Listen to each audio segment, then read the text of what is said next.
Le café est déjà prêt et, eh bien, les informations aussi. Préparons-nous, mettons les moteurs de l'information en marche. Et donc passons aux détails, à ce qui se passe dans le monde. Eh bien, ce sujet est vraiment devenu intense. S'il y a bien quelqu'un qui ne veut pas négocier, c'est l'Iran. Il mise sur un problème mondial, il mise sur une crise mondiale. Et cela, eh bien, prend déjà un tournant incroyable. Passons aux détails, passons à l'information. Pendant que vous arrivez, mettez un like, partagez, et merci à toute la communauté qui est connectée. Un énorme salut à ceux qui nous regardent aussi en différé. Au fait, on pense aussi à vous, Adilson, Marcella, Sylvia et à ceux qui arrivent. Mama Gulandia, premier commentaire de la journée, excellent, salutations jusqu'en Uruguay. Passons donc aux détails, merci d'ailleurs à toute la communauté abonnée. Allons-y avec les détails, avec l'information sur ce qui se passe dans le monde. Nous devons commencer par cette image, allons dans le détail. Eh bien, en ce moment, nous observons une partie de ce qui s'est passé en Irak. Des avions de l'armée de l'air des États-Unis ont attaqué la base militaire des forces de mobilisation populaire, les PMF. Ce sujet, bien que nous ayons déjà commenté certains détails, continue de faire apparaître des images qui ont montré l'attaque. Un autre sujet qui attire également l'attention en ce qui concerne les images est ce mouvement. Écoutons.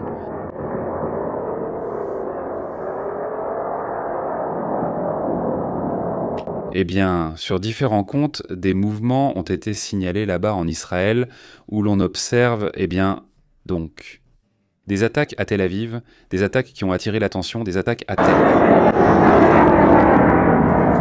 Eh bien, des attaques à différents endroits. Soyez attentifs, avec cela aussi un autre. Tout à l'heure, nous allons parler des détails. On observe aussi ce que nous montrons en ce moment. Sur cette image, les frappes aériennes qui auraient touché le siège de la 40e brigade de la force de mobilisation populaire. Ceci, je vous le dis, c'est là-bas en Irak. Oui, voici quelques-uns des moments où cela se passe. Eh bien, ce sont là, disons, les effets de ce qui s'est passé sur cette base, n'est-ce pas ? De plus en plus d'images émergent à divers endroits. Désormais, les attaques touchent non seulement l'Iran, mais aussi d'autres lieux en Irak. Et cela aussi, à cause de ce qui s'est passé, vise des intérêts. Et des pétroliers. D'ailleurs, des États-Unis, là-bas en Irak. Le pétrole était ici, mais 2 navires américains ont été attaqués, dont un appartenant aux États-Unis. Allons dans le détail et permettez-moi de dire un grand merci à Antonio Salazar, le premier super chat de la journée. C'est vraiment apprécié. Un énorme salut. Et passons donc au prochain rapport. Regardez ceci. Je ne peux pas l'accompagner au pot.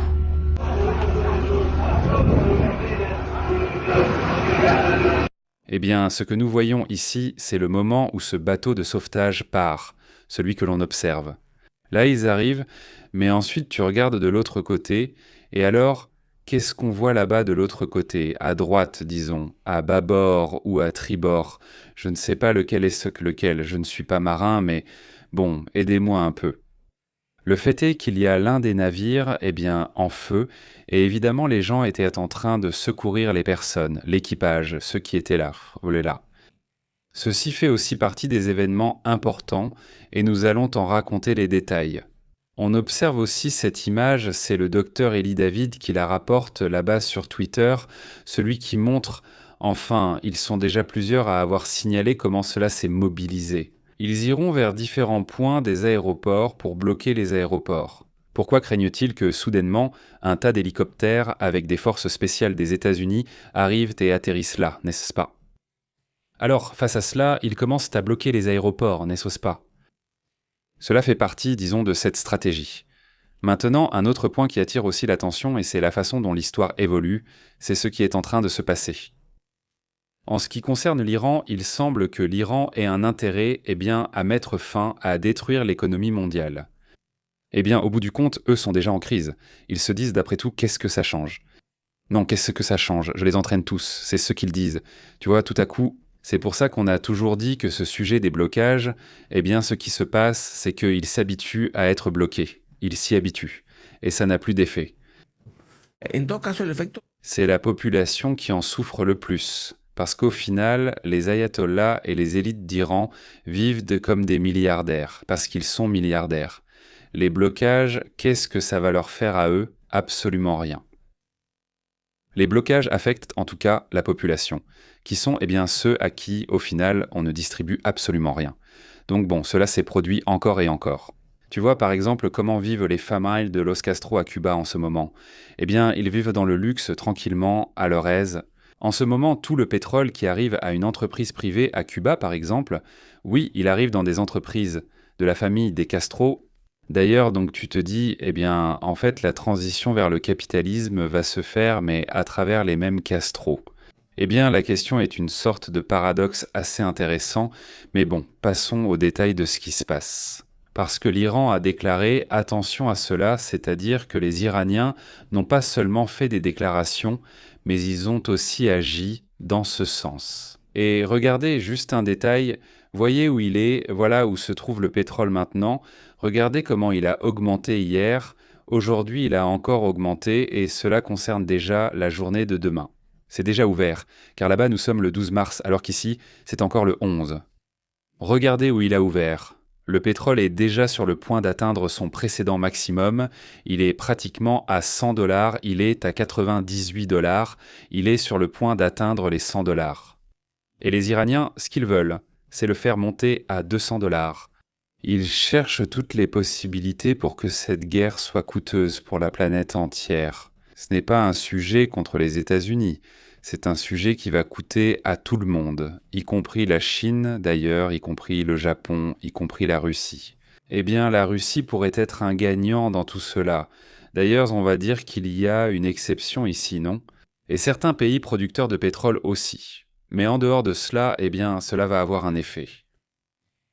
L'Iran aurait déclaré qu'il est prêt à mener une longue guerre d'usure contre les États-Unis et Israël, avertissant que le conflit finira par détruire l'économie mondiale. L'avertissement arrive pratiquement, et curieusement, 12 jours après, je dis curieusement parce que la dernière fois, la guerre de juin a duré exactement cela, 12 jours. Et le 12e jour, c'est là qu'ils disent qu'ils ne veulent pas trouver de solution. Au contraire, l'approche maintenant est de s'attaquer essentiellement à l'économie, non. Depuis la capitale, on a déjà commencé à augmenter la pression militaire en tirant par exemple sur des navires commerciaux dans le Golfe. Et d'un pays qui est eux le plus proche, l'Irak, avec lequel ils entretiennent de très bonnes relations avec certains secteurs de la société et des politiciens irakiens. Pas avec tous, mais avec certains. La garde révolutionnaire iranienne a également menacé d'attaquer les centres économiques et les banques qu'elle considère liées aux intérêts des États-Unis et d'Israël, dans la région. L'un des points stratégiques est d'aller vers, vous savez où, vers le détroit d'Ormuz, c'est là que vient la partie la plus, difficile. Voilà. Et une guerre que Trump a commencée, clairement pour éviter la question d'Einstein. Dans le cas d'Einstein, dont on ne parle pas beaucoup en ce moment, mais qui progresse. Il ne va pas échapper au sujet, le sujet progresse. Mais en attendant, il y a une guerre qui peut devenir une guerre mondiale, et en plus, avec des effets économiques mondiaux. C'est pourquoi, évidemment, nous sommes concentrés sur ce sujet, mais pas parce que l'autre est terminé, pas parce que la situation est finie, pas parce que tout est déjà résolu. Cependant, on commence à signaler, différents moments très difficiles. Par exemple, des médias israéliens rapportent que Hezbollah a tiré environ 100, le dernier chiffre était de 100, 50 exactement. 150, c'est 150 roquettes qui ont été lancées vers cette région du monde. Comment va la santé ? On sait qu'il y a eu 150 roquettes de manière conjointe entre Hezbollah et l'Iran, c'est-à-dire... Même si ce n'était pas que Hezbollah, mais aussi simultanément. Ils se sont mis d'accord. En gros, parce que c'est ce qui s'est passé aujourd'hui, dans notre après-midi, dans leur soirée. Alors bon, ils vont sûrement faire un rapport. Et il y a eu des attaques vers le nord d'Israël, y compris Haïfa. D'ailleurs, l'attaque a coïncidé avec une attaque iranienne qui a eu lieu dans la partie la plus au sud. Il y a eu une attaque au nord, une autre au sud ou centre-sud. Et bon, ça fait aussi partie de ce qu'on a vécu. Et écoutez ça.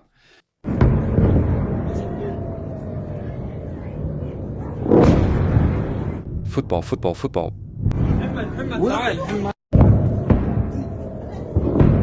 Eh bien, regardez le détail. Voyons, ce sont les sirènes et ce sont les explosions qui ont été entendues à l'intérieur d'Israël. Oui, là, il y a plusieurs images. Par exemple, ça, c'est le système de défense. Là, le système de défense d'Israël est en train de s'activer. Et donc, eh bien, certains drones qui seraient tombés lors de ces attaques. Mais il y a un détail que l'agence de presse Reuters révèle en exclusivité en ce moment. Oui, allons dans le détail, parce que c'est assez intéressant. Rien de plus. Eh bien, envoyons un énorme salut à McDonald's. Salut à McDonald's. Regarde McDonald's. Ce qu'il demande est très important, très intéressant, et il est important que nous n'oublions pas ce cas. Des enfants ukrainiens enlevés par la Russie reviennent-ils encore ? Tu vois, jusqu'à présent, il y a eu un boom, c'est-à-dire que certains sont revenus, mais il en manque encore beaucoup. Et le problème, c'est surtout avec les enfants qui n'ont plus de famille. Ils étaient orphelins avec parfois seulement une grand-mère ou un grand-père incapable de s'occuper d'eux. Même lorsque des grands-parents étaient de présents, certains ont pu être sauvés. Le problème avec beaucoup de ces enfants, c'est qu'ils n'avaient pas de famille. Alors, ces enfants qui n'ont pas été réclamés auraient été placés, donc comme adoptés, soi-disant. Espérons qu'ils aient vraiment été adoptés, sinon autre chose, mais soi-disant, ils avaient été adoptés par des membres des militaires. En Russie... Aussi par des civils, n'est-ce pas? En fait, ils reçoivent un paiement. Il y a le cas d'un garçon et d'une adolescente qui réussissent à s'échapper. Il raconte qu'on l'a placé dans une maison avec une famille, une femme qui était alcoolique, et en gros, tout l'argent que le gouvernement russe lui donnait partait dans l'alcool.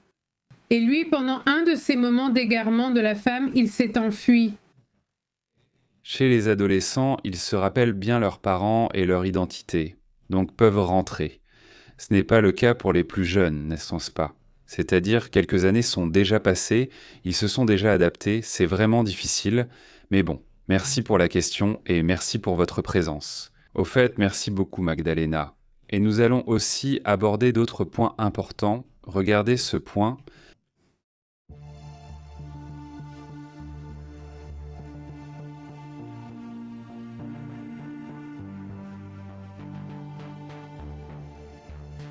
Regardez ce dont nous allons vous parler en ce moment, en exclusivité, de la part de Reuters. Ils ont rapporté que les services de renseignement, attention à ce dont nous allons parler, les services de renseignement des États-Unis disent que le gouvernement iranien n'est pas en danger. Je répète, il ne risque pas de s'effondrer. C'est ce que savent les services de renseignement américains. Parce qu'il y a des récits partout, des vérités de souhait, c'est vrai, j'aimerais que ce régime tombe. On ne peut pas informer selon ses envies, pourtant beaucoup le font. Par exemple, si je n'aime pas quelqu'un, je dirais qu'il va mal, même si ce n'est pas vrai. Il faut garder les pieds sur terre et être très clair sur ce sujet. Beaucoup de gens m'envoient des messages du genre « Regarde-le, il dit ça, voilà la source d'information, tu vois ?» Il y a des sources réelles, il y a des sources qui prétendent être des chercheurs ou qui disent que. Mais nous, ceux qui faisons des podcasts, nous faisons une recherche, une analyse, c'est différent, c'est une analyse. Mais tu n'es pas là-bas, tu n'es pas à l'intérieur de l'Iran ou à l'intérieur de la Maison-Blanche, et il faut être très clair là-dessus. Alors, évidemment, il y a énormément de rumeurs sur ce sujet, mais ce qui est clair, ce sont les faits. Et c'est ce qui a été montré depuis que ce conflit a diminué, dit-on, la capacité des États-Unis de 86% pour le lancement de missiles. Le problème, c'est que les missiles continuent de sortir. C'est-à-dire, ils disent non merci. Le nombre d'aujourd'hui arrivés en Israël, c'est tout? Le graphique montre une baisse en ce qui concerne les missiles balistiques, mais pour les drones, ça reste pratiquement stable et parfois ça augmente même. Ce que dit le renseignement des États-Unis, c'est qu'on ne voit pas vraiment de diminution, que depuis ce moment-là, ça n'a pas diminué. Et c'est un sujet vraiment sérieux qu'ils devront analyser. Et je pense que c'est pour ça que ces 4 derniers jours, à peu près, ce trauma dit « on a déjà gagné, c'est bon ».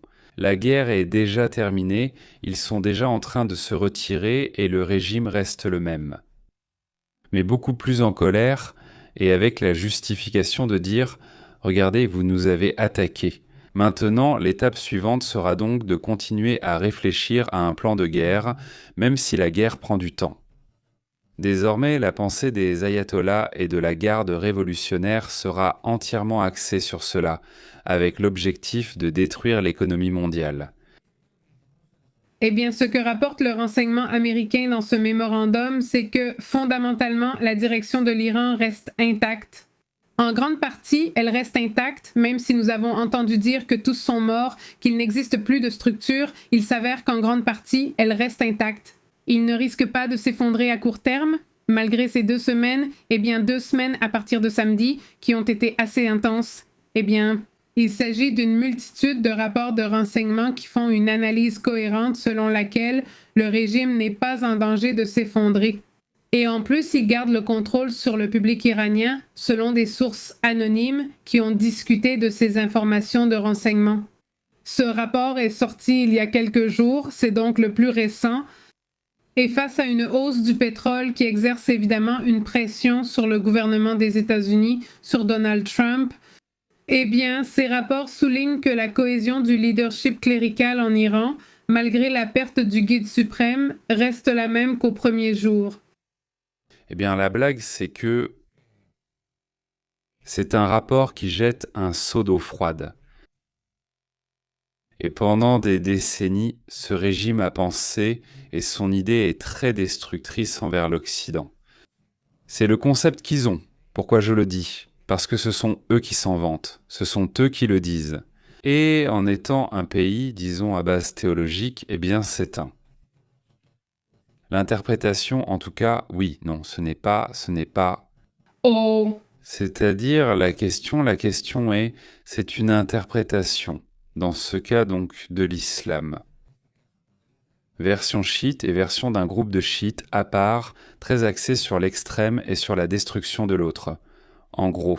Donc cette approche qui a ses histoires et qui a ses raisons, disons évidemment, la violence ne sera jamais justifiée, mais eux, dans leur mentalité, ils ont leurs raisons, donc cette partie-là ne changera pas, cette partie est là. C'est pour ça que l'autre jour, on m'a demandé « Hé, pourquoi es-tu critique envers l'Iran ?»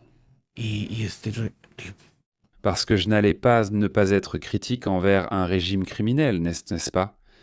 Et donc, quand un pays commet, quel qu'il soit, une action criminelle, que ce soit les États-Unis, Israël, l'Australie, le Mexique, peu importe lequel, il faut le critiquer. Et c'est une partie importante. Et en ce moment, ceux qui attaquent non seulement vers l'extérieur, mais aussi vers l'intérieur, ce sont eux-mêmes qui attaquent leur propre peuple. Ils ont reconnu eux-mêmes que 6000 personnes qui protestaient ont été éliminées, reconnues par eux. Évidemment, les chiffres sont bien plus élevés. Eh bien, selon ce rapport, par exemple, le corps des gardiens de la révolution islamique, même après avoir perdu plusieurs commandants dont nous vous avons parlé ici, certains d'entre eux continuent de contrôler les principales structures de sécurité et de pouvoir économique de l'Iran. Et, eh bien, les responsables israéliens. C'est ce qui est le plus frustrant à entendre, n'est-ce pas ? Il dit qu'ils ont reconnu en privé qu'il n'y a aucune garantie que la guerre provoque la chute du régime. Malgré les attaques que nous voyons, ils pourraient continuer. Pour les gens qui vivent à l'intérieur, ils continueront. C'est horrible de penser qu'ils auront le même gouvernement si cela n'aboutit pas. Eh bien, c'est le rapport, au cas où quelqu'un voudrait le lire. Est-ce aussi délicat ce qu'ils disent ? Je veux le mettre ici à l'écran et il y aura sûrement des gens qui diront « Eh bien, moi je veux le lire en détail. » Parfait. Voilà ce rapport, il fait tomber l'ONG.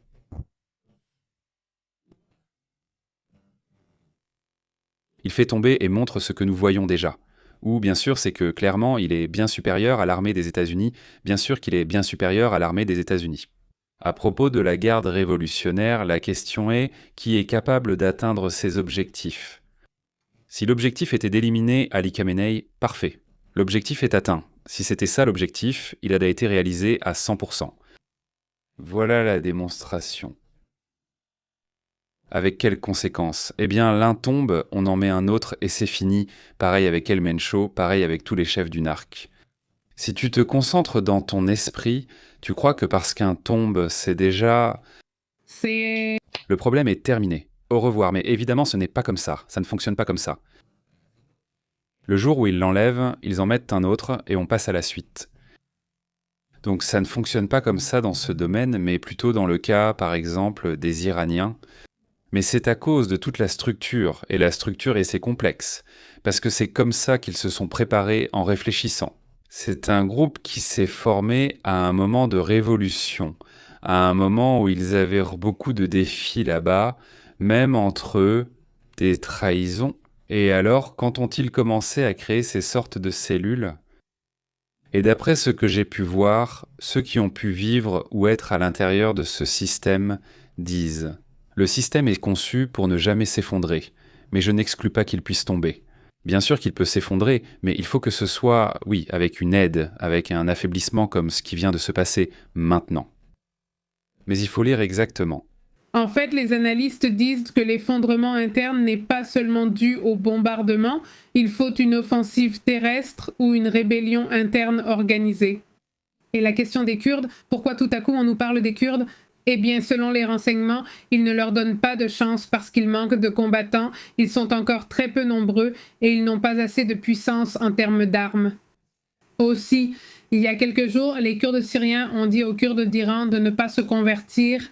Ils font confiance aux États-Unis, même si ceux-ci leur ont déjà tourné le dos plusieurs fois. Et bien sûr, évidemment, cette rumeur s'est déjà répandue.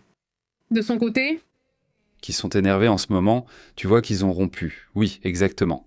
eh bien, le problème, c'est que si le régime iranien continue, la guerre va devenir quelque chose de bien plus complexe. Et ce n'est pas n'importe quoi qu'ils demandent. De plus, les Iraniens, pour le cessez-le-feu dont nous venons de parler, Voilà ce qu'il en est. Allons directement à la liste des revendications. Allons à la liste des revendications des Iraniens. Tu te dis, mais bon, si c'est ça la liste des revendications, alors où est-ce la négociation? Tu veux tout, tu veux tout de ton côté? Allons à la négociation. Voyons ce qu'ils demandent, non? Bon, allons à la liste des revendications qu'ils ont. Les Iraniens. Face à la négociation, ils ont dit: écoutez, si vous parlez de négociation, voici notre proposition. Ce n'est pas une proposition. Même si pour l'instant, ils insistent sur le fait qu'ils ne sont pas en pourparlers et ne veulent pas être en pourparlers, selon ce qu'ils disent. Ils ont effectivement présenté une liste de certains points qui, eh bien, attirent beaucoup l'attention, n'est-ce pas? Parmi eux, eh bien, lequel attire le plus ton attention? eh bien, ce qui attire mon attention et qui a été essentiellement l'une des raisons pour lesquelles cette guerre a eu lieu, c'est le droit de l'Iran à un cycle complet de combustion nucléaire, c'est-à-dire qu'ils veulent continuer à conserver leur matériel nucléaire et sûrement l'enrichir eux-mêmes, quelque chose qui était censé être le point de départ de cette guerre. Un autre point est que les hostilités ne reprennent pas. Ils veulent une garantie de sécurité aussi bien des États-Unis que d'Israël, qu'ils ne seront pas attaqués à nouveau. Et enfin, celui-ci, je ne le vois pas comme un paiement de compensation, c'est-à-dire qu'ils veulent qu'on les indemnise pour tous les dégâts qui ont été causés. C'est-à-dire, ils veulent qu'on les paye, ils veulent Me laisser faire. être comme ils étaient avec la question nucléaire, en gros que les choses restent pareilles. Et ce n'est pas pour un cessez-le-feu, enfin ce n'est même pas pour avoir tout le tralala, non, c'est un cessez-le-feu. Enfin oui, ils ont vraiment fait les difficiles. Eh bien, au début, quand ils sont apparus les premiers jours où ils ont commencé à dire ça, parce que ça fait plusieurs jours qu'ils insinuaient, qu'ils commentaient, enfin qu'ils ne voulaient pas négocier. C'est leur histoire, je ne sais pas, c'est un truc, mais est-ce que tu voyais vraiment les attaques diminuer ou le pétrole commençait à baisser, tout ça? Et bon, ils racontent des histoires parce qu'ils ne voient peut-être plus d'autres options et ils veulent déjà négocier sérieusement. Mais, ils ont accéléré les attaques maintenant. Exactement, et c'est aussi la façon dont les États-Unis ont joué avec eux, eh bien ils ne vont plus y croire. Selon les informations, Wickoff a déjà demandé 2 fois par différents moyens un cessez-le-feu. Steve Wickoff, la personne en charge de tous ces sujets, qui n'a même pas d'expérience. Mais bon, Trump lui a donné ses défis. Eh bien, l'Iran a refusé. Ils disent qu'ils ne voient pas de sens à cela, au cessez-le-feu, si on ne respecte pas pleinement leurs demandes et ensuite leurs pétitions. Ils disent que les États-Unis utilisent clairement le cessez-le-feu pour préparer de meilleures attaques contre l'Iran.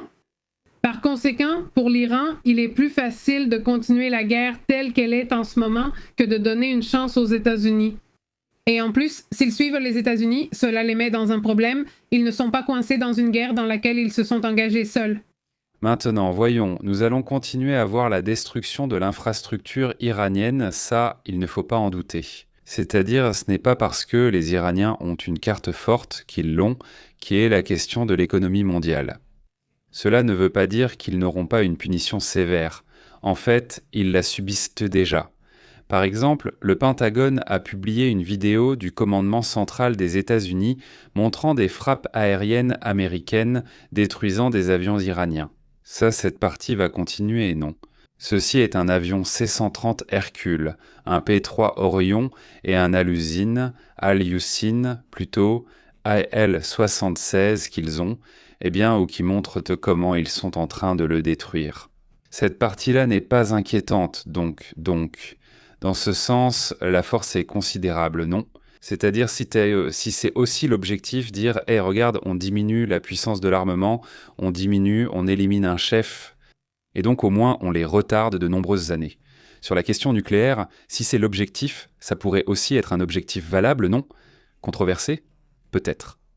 Pour ceux qui restent sous le régime, ils diront « On nous a rien changé et ils sont encore plus en colère, non ?» Et pour Israël, évidemment, ce ne sera pas un objectif, parce que pour Israël, c'est tout ou rien. Et donc Israël, je ne pense pas qu'il serait d'accord avec quelque chose comme ça, il pourrait vendre ça en interne, et beaucoup de républicains l'applaudiraient, non? Sur ce point-là. Oui, il dirait « D'accord, tant que tu n'envoies pas de troupes, tout va bien. » Cela dit, je sens qu'il pourrait y avoir une réponse à ce sujet, diront-ils. Aujourd'hui, par exemple, le FBI a parlé à la police de Californie. C'est ce que rapportait ABC News. Qu'ils voient donc une probabilité d'attaques à l'intérieur, non? Ou ils voient une probabilité d'attaque contre, contre les États-Unis? C'est avec ça que nous commençons. Nous continuons. Lorsqu'il sera vainqueur de la guerre? Il a déjà été déclaré vainqueur. Je vous dis, il y a eu un événement. Alors, évidemment, il va dire ces choses-là? Padoucha?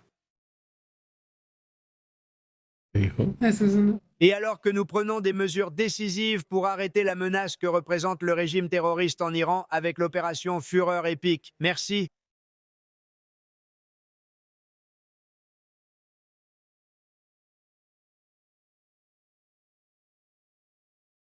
Merci, quel grand nom. Eh bien, il s'agit simplement d'être bon et de gagner. Tu sais, tu peux juste le faire et nous avons gagné. Laisse-moi te dire que nous avons gagné. Tu sais, tu n'aimes jamais dire trop tôt que tu as gagné. Nous avons gagné le pari. Merci.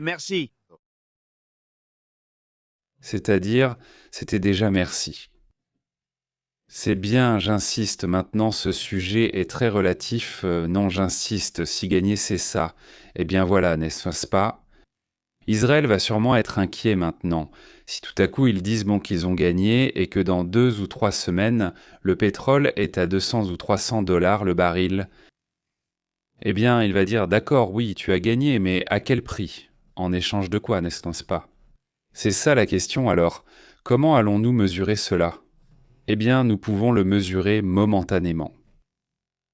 Pour l'instant, il est clair que les États-Unis se sont imposés, la force a prévalu. En ce sens, il n'y a pas de doute, mais que les conséquences ne soient pas pour l'Iran comme « Ah bon, oui, tu as gagné, mais nous n'avons pas perdu ». C'est-à-dire parce qu'au final, le régime est toujours là, il est vivant et il va se remettre, non? Et d'autre part, cela a coûté énormément à tous ceux qui étaient autour. Et cela inclut, possiblement, l'économie des États-Unis, de l'Europe, de la Chine et d'autres pays. Regardons maintenant ceci. En coopérant avec les États-Unis? Qui? L'Espagne? Non, ils ne le font pas. Je pense qu'ils ne coopèrent pas du tout. L'Espagne, je pense qu'ils ont très mal agi, très mal, pas bien du tout. Il se peut que nous arrêtions le commerce avec l'Espagne. Et tous les jours, tous les jours, ils commentent quelque chose à ce sujet et c'est comme ça. Et un autre enregistrement aussi de Trump. Et ça a été comme ça pendant 47 ans? Et s'ils essaient de nous attaquer en retour, est-ce qu'on vous a informé du nombre de cellules dormantes iraniennes qui pourraient se trouver aux États-Unis en ce moment? Oui, on m'a informé. Et beaucoup de gens sont entrés grâce à Biden et sa stupide frontière ouverte. Mais nous savons où se trouvent la plupart d'entre eux. Nous surveillons tout le monde, je crois. Si ce n'est pas le cas? Ils sont entrés grâce aux politiques de frontières ouvertes de Joe Biden, l'un des pires, le pire président de l'histoire de notre pays. et nous les surveillons tous. Mais la guerre elle-même se déroule à un niveau que personne n'a jamais vu auparavant. Précisément cela. Eh bien, je veux dire, il était temps, il avait déjà tardé à blâmer Biden pour quelque chose. Eh bien, il fallait que je le dise. Non, voilà, à un moment donné, il allait dire que c'était la mafia du pouvoir ou quelque chose comme ça. Oui, voilà, mais bon, c'est un sujet, ce n'est évidemment pas un sujet inattendu. Chaque fois qu'on l'interroge, eh bien, que se passe-t-il au final si une de ces cellules fait quelque chose aux États-Unis? C'est grave, imaginez-vous, si jamais ça arrive soudainement. Évidemment, ils vont chercher et en fait, ils se sont déjà préparés.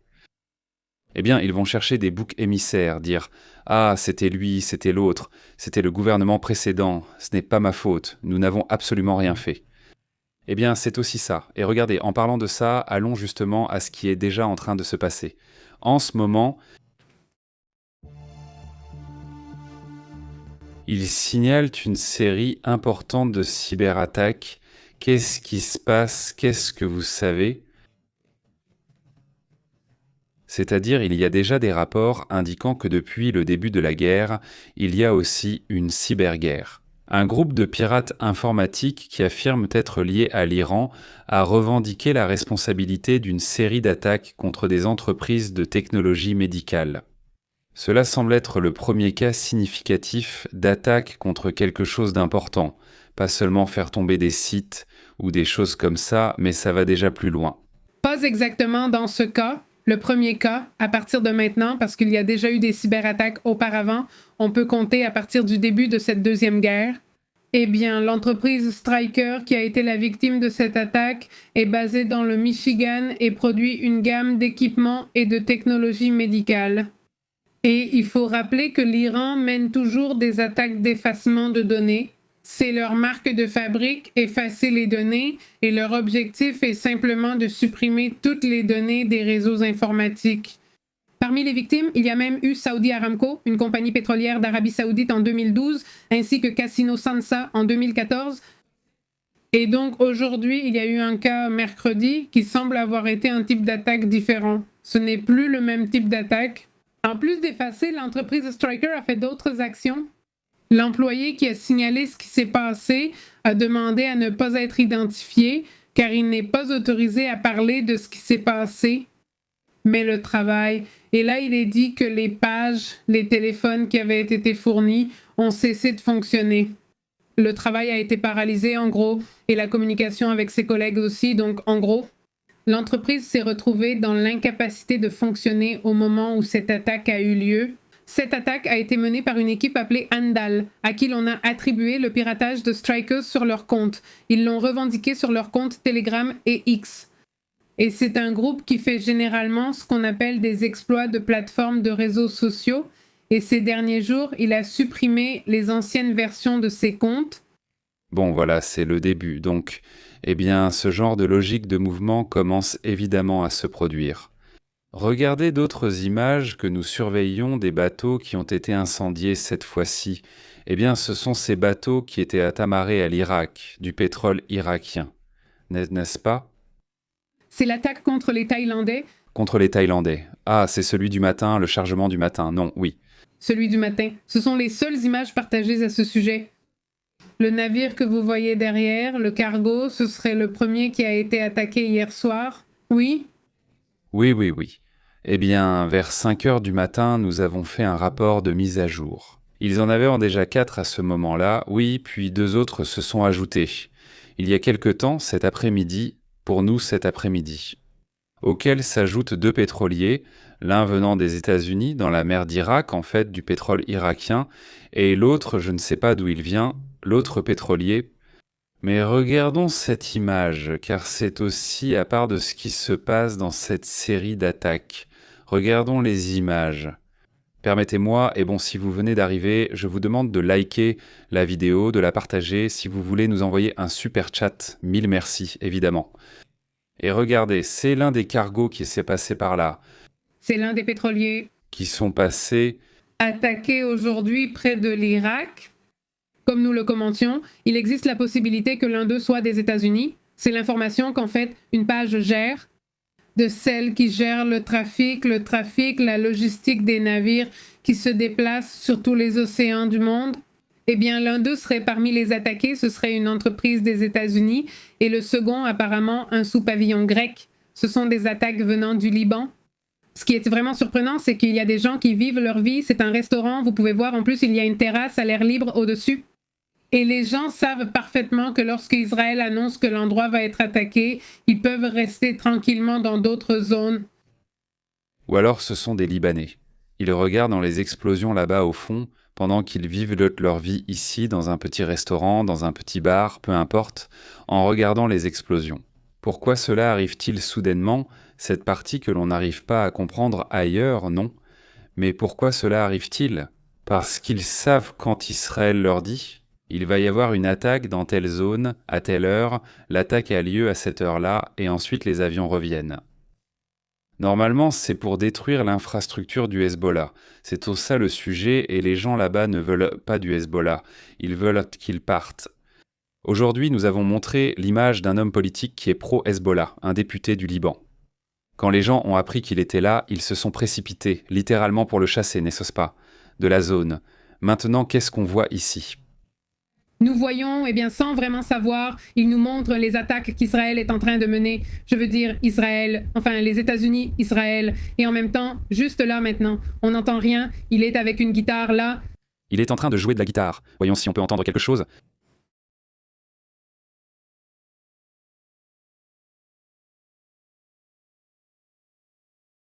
Voyons voir.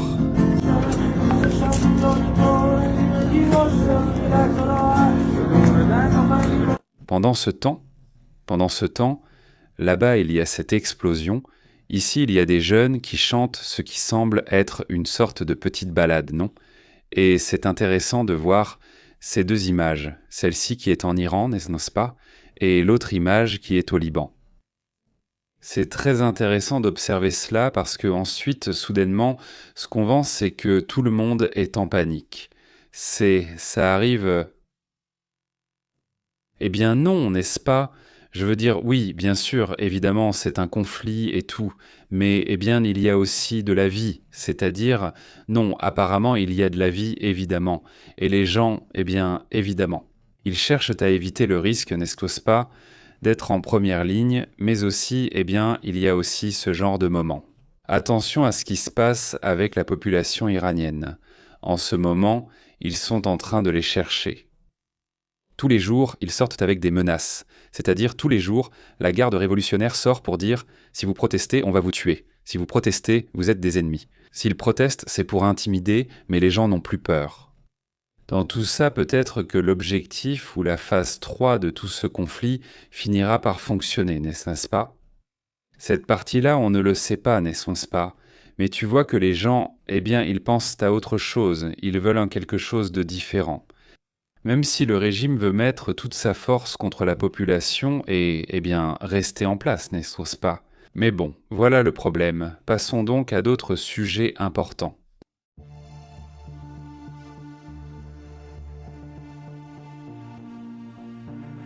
Que se passe-t-il ici? Ici, nous voyons comment les attaques se sont intensifiées entre l'Iran et, les pays du Golfe, que, en fait, l'Iran attaque essentiellement. Ceux du Golfe ne répondent pas, ils se défendent seulement. Et les attaques des États-Unis et d'Israël... Regarde, oui, c'est très vaste. Oui, ils se sont intensifiés. Oui, c'est très vaste. Je sais qu'en quantité, les attaques de l'Iran sont moins nombreuses, mais elles se sont quand même pas mal réparties, non? C'est-à-dire, ce qui attire l'attention, c'est que, par exemple, aujourd'hui, l'Iran n'avait pratiquement jamais attaqué Oman, et il lui a lancé quelques attaques là-bas. D'énormes moyens contre ses dépôts de carburant. Alors bon, on dirait que c'est contre tout le monde, non? C'est-à-dire, il veut attaquer tout le monde. Et la partie que je pense qu'ils n'attendaient pas non plus, c'était la capacité de réaction du G7. La réactivité de ces organisations disposant de réserves de pétrole qui déclarent qu'il est temps de les utiliser. Aujourd'hui, en fait, à l'instant, Donald Trump vient d'annoncer que les États-Unis vont également libérer du pétrole. 172 millions de barils de pétrole de la réserve stratégique pour freiner la hausse du brut, même si, à l'instant, il vient littéralement d'augmenter. Je crois qu'il était déjà à 101, 110. Combien ça fait? 97. 97, 97, regarde déjà 98. Mais ça dépend, parce que ça c'est le Brent, mais il faut regarder le wheat, c'est-à-dire le West Texas. Il faudra aller les voir, il y en a plusieurs. Normalement, le Texas monte un peu plus. Là, si tu veux, on peut vérifier aussi. Mais il est à 97, c'est-à-dire qu'il est déjà sur le point d'atteindre les 100. Il ne manque rien pour arriver à 100, il a beaucoup grimpé et l'Europe n'a pas encore ouvert, ni les États-Unis. Donc oui, c'est vraiment, oui, ce sujet est très élevé, le prix est aussi très très haut. Eh bien, il y a une image que j'aimerais partager comme note curieuse, il y a une image que j'aimerais vous montrer. Voyons si elle ne s'est pas fermée le temps, il me semble qu'elle s'est fermée. Ah non, elle est là, elle est là. Se passe-t-il quelque chose à la Maison-Blanche ? Une anecdote curieuse, mais Donald Trump a ses préférés, à ceux de son cercle le plus proche, qui sont ses favoris. Il leur regarde les pieds et leur dit « Toi, tu es un 8 ». Mais il ne leur dit pas ou bien... C'est-à-dire, il le calcule dans sa tête, non, oui, c'est faire un 8. Et puis, tout à coup, il dit et on lui offre des chaussures. Mais c'est lui qui choisit la taille, non ? Il les devine juste en regardant. Alors, il y a plein de politiciens qui portent ces chaussures. C'est justement un sujet dont ils ont parlé et qu'ils ont montré. Voici les pièces de Marco Rubio. Regardez, les chaussures de clown qu'il porte. Je veux dire, c'est sympa que le patron, que le chef de ces personnages, leur offre leurs petites chaussures. N'est-ce pas ? Non, d'accord, je comprends le détail, non, mais bon, demande-leur, non, ne leur demande pas la pointure, parce que, regarde juste, le calcul était bon. Je veux dire, et il les calcule toujours exagérément grands. Alors, eh bien, tout le monde s'en sert et tout le monde l'utilise. Parce que si tu ne l'utilises pas, il se fâche, comme s'il se sentait offensé. Pas du genre « Ah, tu ne l'as pas utilisé ?» En fait, un autre aspect est aussi très impressionnant. Regardez, tous les avis, toutes les conférences, tout le temps, ils doivent te mentionner son nom. Je ne vais pas me perdre tout le temps. Oui, oui, oui. S'il va dire quelque chose, vérifiez s'il va dire quelque chose, Marco Rubio s'il va dire quelque chose, Stan Noem s'il va dire quelque chose, n'importe qui dans l'administration de Donald Trump, parce que Donald Trump est aussi Trump. C'est-à-dire, c'est vrai, il ne cesse tard de le mentionner, et à chaque fois tu entends deux terrains de Trump, deux terrains de Trump, deux terrains de Trump. Et je n'ai pas fait attention au nombre de fois où il mentionne son nom. Eh bien, c'est une chose, des choses curieuses. Non.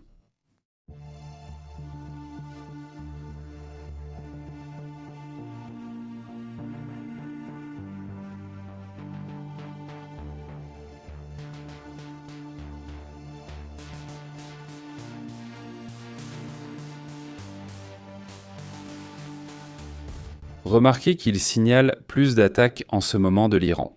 Précisément, de nouvelles attaques sont signalées en ce moment qui touchent des bâtiments à Dubaï. Ils assurent qu'ils ont également attaqué des réservoirs de carburant en ce moment à Bahreïn. Donc Bahreïn, il y a des attaques à Dubaï. Et on parle déjà aussi de blessés, on parle de quelques morts. Exactement en ce moment. Parmi les pétroliers dont nous vous parlions, il y en a un des États-Unis et un autre apparemment sous pavillon grec. Eh bien, voilà. On informe déjà qu'il y aurait une personne qui aurait perdu la vie et on parle d'au moins 38 personnes qui auraient été secourues. Les recherches des disparus se poursuivent toujours. Il faut rappeler que cela s'est produit dans le sud de l'Irak lors d'opérations de sauvetage qui étaient en cours. Nous voyons les images et, eh bien, la télévision, cette télévision. Sortir ici, oui. C'est vrai, celle de Thaïlande, oui. Celle de Kargen, oui, Kargen. Et, eh bien, les images qui ont été diffusées, que nous vous avons partagées ici. On voit des boules de feu, des colonnes de fumée épaisses, et il me semble qu'ils viennent tout juste de l'éteindre, mais selon Farta Afatoussi, qui est la compagnie générale des ports d'Irak, a déclaré qu'un membre de l'équipage était décédé et que 38 avaient été secourus jusqu'à présent, mais que les recherches se poursuivaient. Eh bien, faites attention à ce sujet, n'est-ce pas ? Là aussi, la situation s'est compliquée. D'ailleurs, en parlant d'images curieuses, il y a aussi un autre sujet, même si Erdogan dit que tout est calme. On voit que ces systèmes anti-drones Shahin, systèmes anti-drones de 40 mm, sont en train d'être déployés. Celui-ci est conçu pour abattre des mini- et micro-drones avec des grenades à explosion aérienne. Ces systèmes ont été déployés par la Turquie dans la partie nord de Chypre, ou Chypre du Nord plutôt, et aussi ailleurs. Une autre des images qui attire l'attention aujourd'hui, c'est celle de Kim Jong-un et de sa fille en train de tirer. Regardez-moi ça. C'est-à-dire, voilà le moment familial de la journée. L'autre jour, la semaine dernière, il regardait des petits chiens dans une boutique de chiens, pas une animalerie. Et maintenant, c'est la fille qui apparaît. Kim Jong-un et Kim Jong-un, eh bien, en train de tirer, pas ça, eh bien. Bon, c'est comme ça tout le temps, et donc chaque semaine, hein, au moins une fois. Eh bien, il a été surtout très actif depuis le début de la guerre avec l'Iran, parce qu'évidemment, tous ces mouvements rendent toujours Kim Jong-un nerveux. On l'a vu quand Maduro, pas immédiatement, le lendemain, il faisait déjà des essais genre nucléaires et je ne sais quoi. Eh bien, il en a été de même avec l'Iran, n'est-ce pas? Depuis que les États-Unis ont commencé à bouger, il n'a cessé de présenter des armes, de tirer. Là-bas, enfin, ils font des mouvements assez pour montrer leur force, n'est-ce pas? Un sujet qui attire aussi l'attention, c'est le fait que hier, Kim Jong-un donc a accueilli le fils d'Ali Khamenei. Il le reconnaît comme le dirigeant de cet Iran. Écoute, passons à un autre sujet.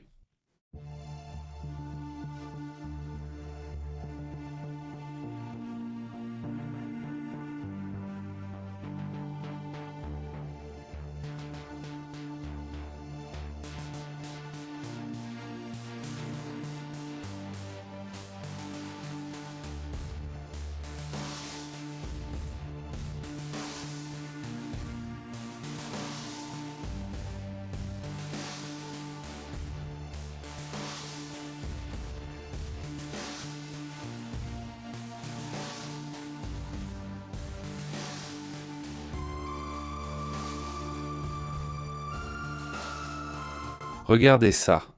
C'est incroyable, hein? Vraiment, on dirait un film de science-fiction, on va suivre l'histoire.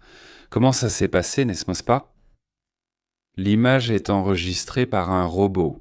Oui, enfin, pour commencer, c'est un robot qui transporte de la nourriture, des médicaments, des munitions. En Ukraine, oui, il s'appelle Spoke, il me semble, n'est-ce pas? Il me semble qu'il s'appelle Spoke. Donc, il arrive... Cet objet, non, pardon, ce petit robot, avec des roues, un petit robot terrestre. Il arrive et il parle, avec une voix. Il a des haut-parleurs, il a des petites enceintes.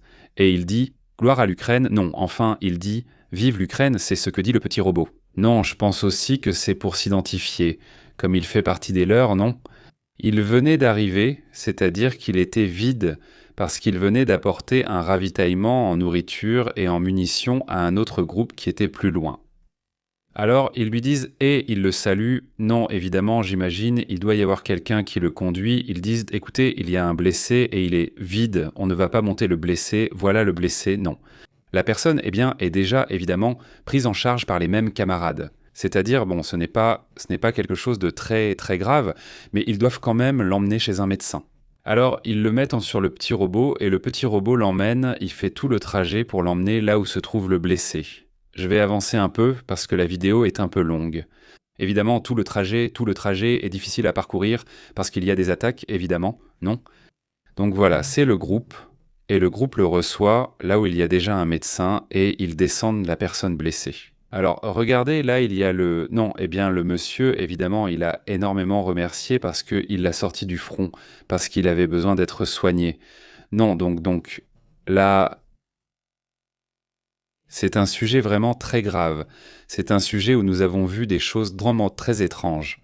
Dans ce conflit aussi, je pense que tous les conflits ont des choses bizarres. C'est juste que maintenant, il y a tellement de caméras et de drones qu'ils ont pu capturer des choses vraiment étranges. Comme tout à coup, je ne me souviens plus si c'était des Russes ou des Ukrainiens qui utilisaient une trottinette, tu te souviens?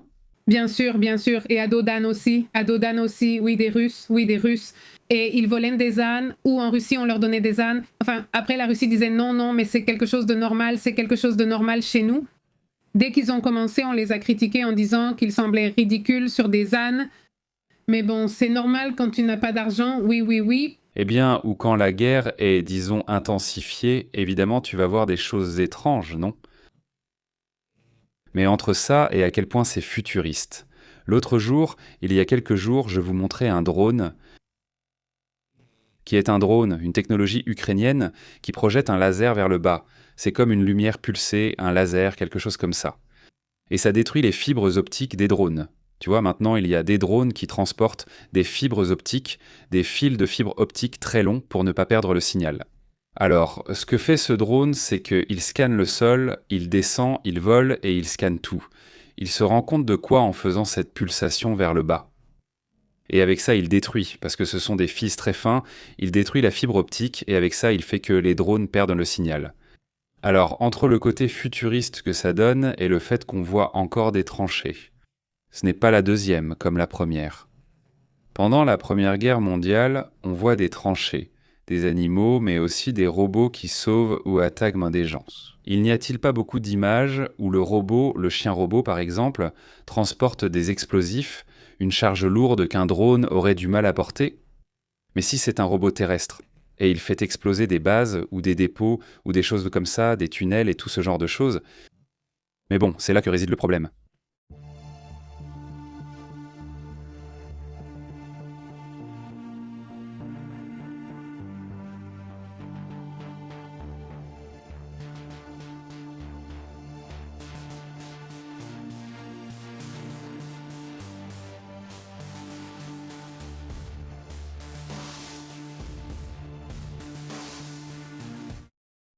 Eh bien, il est annoncé qu'en dépit du fait que la Chine était censée être l'un des pays les plus touchés par cette guerre, parce qu'elle dépend énormément du pétrole de cette région, non pas seulement de l'Iran, de l'Arabie Saoudite, des Émirats Arabes Unis. Aujourd'hui, il a été révélé que l'Iran a continué d'envoyer du pétrole brut à la Chine via le détroit d'Ormuz. C'est-à-dire, même s'il y a une guerre là-bas, ces envois ont continué. En fait, au moins 11,7 millions de barils de pétrole ont été envoyés via le détroit d'Ormuz depuis le début de la guerre, le 28 février, c'est-à-dire, et la Chine ne s'est pas inquiétée, du moins pour ce qu'elle recevait de l'Iran. Je ne sais pas si elle lui fournit plus que ce qu'ils achètent habituellement, mais c'est un mensonge de dire que cela dérange autant la Chine. Au final, elle reçoit bien sa... Ça ne la dérange pas encore, mais elle reçoit de l'Iran. Mais des autres pays, non. Oui, pas d'autres pays, mais elle peut lui donner un supplément que l'autre vendait, non? Ils ne peuvent pas en produire autant.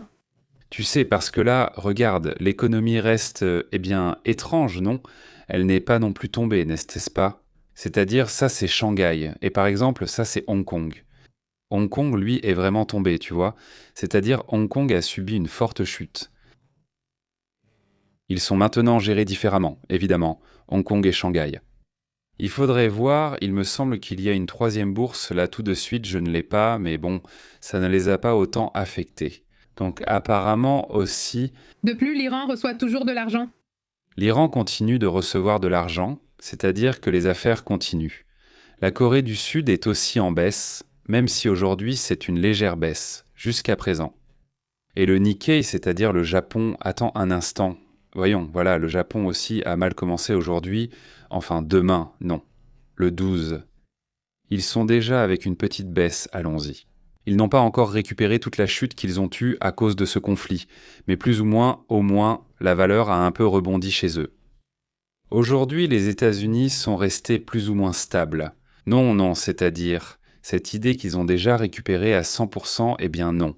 Mais ils ne sont pas non plus si mal, ils sont presque dans la même fourchette qu'au début. C'est-à-dire, on ne voit pas encore de problème grave pour l'économie des États-Unis, du moins jusqu'à présent, on n'en observe pas. Le Nasdaq a connu aujourd'hui une baisse plutôt intéressante. Surtout parce qu'ils ont attaqué les Iraniens, ils ont attaqué les... comment ils s'appellent? Des serveurs qui ont des airs auditifs et des choses comme ça. Mais bon, c'est peut-être cette partie-là, qui sait, il faudra attendre plus de détails sur ce sujet. Passons à autre chose, Nazoul. Au fait, l'Iran a demandé à la Coupe du Monde que, en gros, qu'ils ne puissent pas jouer aux États-Unis. Ils ne vont pas jouer. Oui. C'est un sujet qui, je veux dire, serait très étrange, non, s'ils jouaient ici. Merci. C'est-à-dire, ils ne vont pas jouer, c'est déjà exclu. Oui, donc l'Iran ne va pas jouer. Merci de vouloir le faire ici au Mexique. Je ne sais pas quelle capacité il y a pour protéger un tel match. Oui, c'est compliqué. Il y a trop de tensions, oui. Aussi, il y a 5 jours sans Internet mobile en Russie. C'est un sujet qu'ils disent être pour la sécurité nationale, mais il y a des interruptions du service Internet mobile russe. Ils disent que cela dure depuis 5 jours. Le dernier rapport viserait la sécurité des citoyens. Il y a quelque chose de bizarre. Que se passe-t-il? Eh bien, contrôle de l'information. Il doit se passer quelque chose d'étrange pour qu'il le contrôle autant. Maintenant, il se peut que toute cette histoire avec l'Iran les rende nerveux. Ça ne les rend pas nerveux que les gens eux-mêmes disent aussi « Eh bien regarde ce qui se passe, peut-être qu'ici aussi ». Eh bien, vous savez comment c'est maintenant. Une autre chose, c'est qu'ils montrent déjà ces images. Ceci est le train à grande vitesse. Ce n'est pas un train à grande vitesse qui est ou qui sera. Plutôt en Californie, entre Los Angeles et San Francisco. Dans lequel, si je comprends bien, ce sera environ 3 heures. Quelque chose comme ça, d'un côté à l'autre.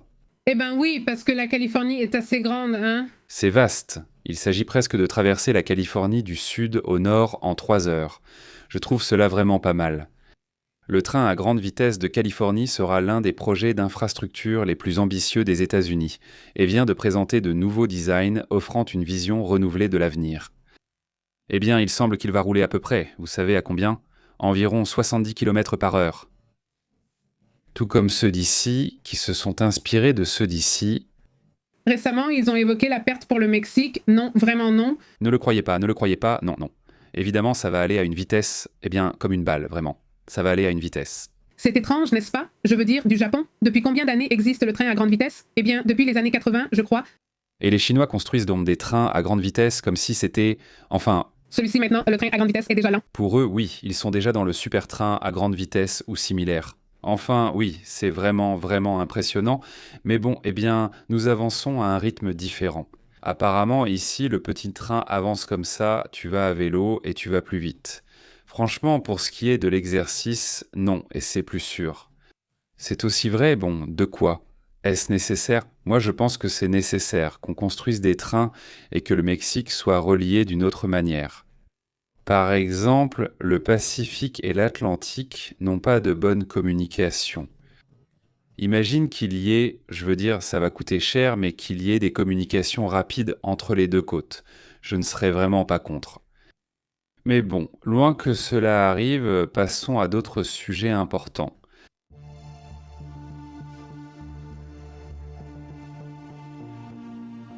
Tu sais, on parle aussi d'une collaboration qui s'élargit. En parlant de train, une collaboration est en train de s'élargir entre Kim Jong-un et Xi Jinping. La Chine et la Corée du Nord renforcent leur coopération. Les trains entre les deux pays étaient suspendus, empêchant les voyages dans les deux sens. Il s'agissait surtout de responsables gouvernementaux, mais pas de la population. Maintenant, les services de train vont reprendre après 6 ans de suspension, 6 ans sans communication. Ils ont envoyé des trains entre ces pays et maintenant, cela a été réactivé.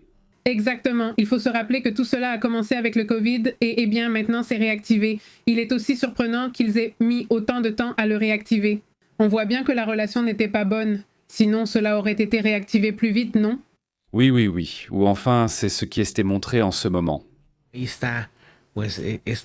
Le drapeau nord-coréen flotte sur le train qui a transporté le dirigeant du pays. C'est un train spécial qu'ils ont, où se déplace Kim Jong-un dans certaines occasions, qui est en gros un super train blindé, contre pratiquement n'importe quel problème. C'est ce qu'ils disent, du moins, non. Et soudain, c'est comme ça qu'il se déplace. Parce qu'il n'aime pas trop voler, il évite autant que possible, il préfère voyager, il préfère aller en train, n'est-ce pas? Alors tu as un autre point aussi. Oui, un autre point, aujourd'hui, il ne semble plus rien rester. Le Conseil de sécurité de l'ONU s'est réuni aujourd'hui pour discuter de la question de l'Iran. Et devinez quoi? Ils ont condamné les attaques de l'Iran contre les 7 pays de la région, l'Arabie Saoudite, les Émirats Arabes Unis, le Qatar, Oman, quoi d'autre, l'Irak. Qu'est-ce qu'il nous manque? Il en manque 2, tu n'as pas dit Bahreïn, il me manque Bahreïn, et je crois que c'est tout. Et la Turquie aussi. La question est qu'ils exigent la cessation de ces attaques par la résolution 2817 adoptée par 13 voix et avec l'abstention de la Chine et de la Russie. Aussi. D'ailleurs, avant de passer aux commentaires, il y a ce rapport où la Chine, les scientifiques chinois, parviennent à éliminer l'ADN du VIH dans des cellules humaines. C'est le moment où cette situation serait en train de se produire. C'est donc une avancée qui, selon eux, marquera un avant et un après pour ce mal. Passons aux commentaires.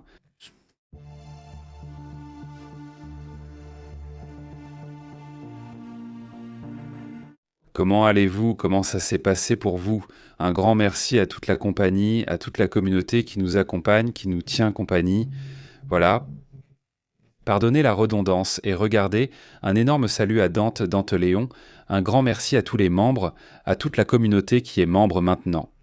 Donc merci à Dante, félicitations, vraiment, et c'est super Dante. À toute la communauté qui nous soutient, que ce soit avec des adhésions ou en offrant des adhésions à la communauté, nous vous remercions énormément pour votre soutien. Également à ceux qui nous envoient un super chat, un grand merci pour cela.